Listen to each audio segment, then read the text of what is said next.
أعوذ بالله من الشيطان الرجيم. بسم الله الرحمن الرحيم. وبشر الذين آمنوا وعملوا الصالحات أن لهم جنات تجري من تحتها الأنهار كلما رزقوا منها من ثمرة رزقا قالوا هذا الذي رزقنا من قبل وأتوا به متشابها وَلَهُمْ فِيهَا أَزْوَاجٌ مُطَهَّرَةٌ وَهُمْ فِيهَا خَالِدُونَ. صدق اللہ العظیم. سورۃ البقرہ آیت نمبر 25 کا آج درس قرآن ہے. اس سے پہلے والی آیات کے اندر اللہ تبارک و تعالی نے جزا اور سزا کو بیان کیا تھا، اور آج جس آیت کا درس قرآن ہے اس کے اندر ایمان والوں کو خوشخبری سنائی جا رہی ہے.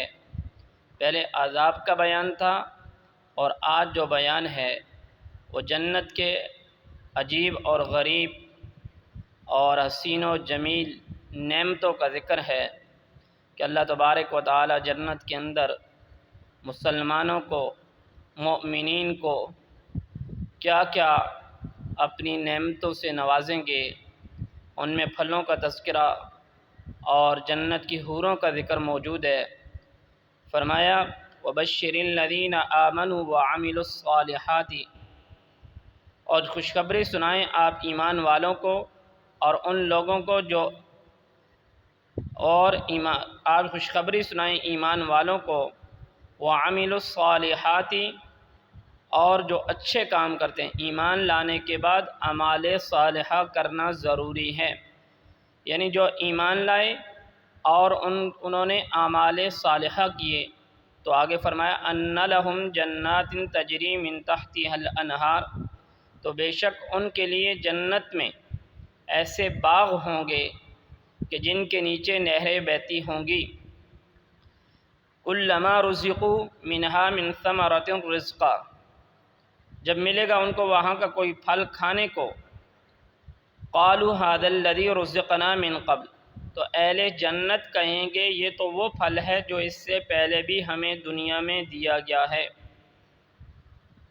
اہل جنت کو جنت کے اندر مختلف قسم کے پھل دیے جائیں گے، اور علماء نے لکھا ہے کہ ان کی شکل و صورت ایک جیسی ہوگی، لیکن وہ اعتراض کریں گے کہ یہ والے پھل تو ہمیں دنیا میں پہلے بھی مل چکے ہیں، تو یہ پھل پھر کیسے؟ یہ تو اسی جیسے پھل مل گئے ہیں. وَأُتُوا بِهِ مُتَشَابِهًا، اور دیے جائیں گے ان کو پھل ایک صورت کے. تو علماء نے لکھا ہے کہ جب ان کو پھل تو ان جیسے ہی دنیا جیسے ہی پھلوں کی طرح دیے جائیں گے، لیکن وہاں کے پھل کا جو ذائقہ ہوگا وہ سب سے جدا ہوگا. وہ پھل دنیا کے پھلوں کی طرح نہیں ہوں گے. رنگ میں تو ان جیسے ہو سکتے ہیں، لیکن ذائقے میں اور مٹھاس میں ان جیسے نہیں ہوں گے. آگے فرمایا وَلَهُمْ فِيهَا أَزْوَاجٌ مُطَهَّرَةٌ، کہ ان کے لیے جنت کے اندر پاک بیویاں ہوں گی. ان کی پاک بیویاں ہوں گی. جنت میں ان لوگوں کو صاف، پاک، نیک، خوبصورت بیویاں دی جائیں گی.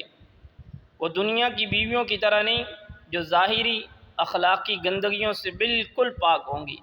حیض، نفاس اور بول بازار، ان ہر چیزوں سے وہ بالکل پاک اور صاف ہوں گی. اور آخر میں فرمایا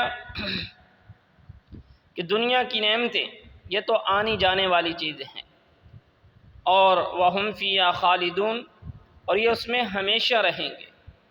دنیا کی نعمتیں یہ تو عارضی ہیں. آج آپ کے پاس اچھا گھر ہے، اچھا مکان ہے، کوئی بھی آپ کے پاس نعمت ہے تو یہ تو عارضی چیز ہے، لیکن آپ کو جو اللہ تبارک و تعالی موت کے بعد جو نعمت دیں گے وہ ہمیشہ ہمیشہ کی رہے گی. یہاں ایک بات ذہن میں رکھ لینا کہ جن مومنین کو یہاں پر خوشخبری دی گئی ہے اور ساتھ ساتھ ان کو اعمال صالحہ کی تاکید بھی کی گئی ہے۔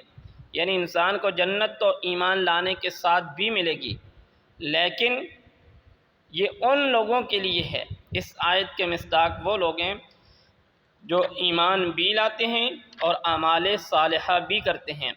ایمان اللہ تبارک و تعالیٰ کی ذات پر صرف ایمان لانا، اعمال صالحہ نہ کرنا، یہ بھی انسان کو جنت میں لے کر جانے کے لیے کافی ہے، لیکن ایک شرط پر کہ اپنے گناہوں کی سزا بھگتنے کے بعد یہ انسان جنت میں جائے گا۔ اگر کوئی آدمی صرف اور صرف جنت میں جانے کے لیے یہ کام کرتا ہے کہ میں جنت میں چلا جاؤں، تو اس کو چاہیے کہ وہ ایمان کے ساتھ اعمال صالحہ بھی کرے۔ اللہ سے دعا ہے کہ اللہ تبارک و تعالیٰ ہمیں ان باتوں پر عمل کی توفیق عطا فرمائے۔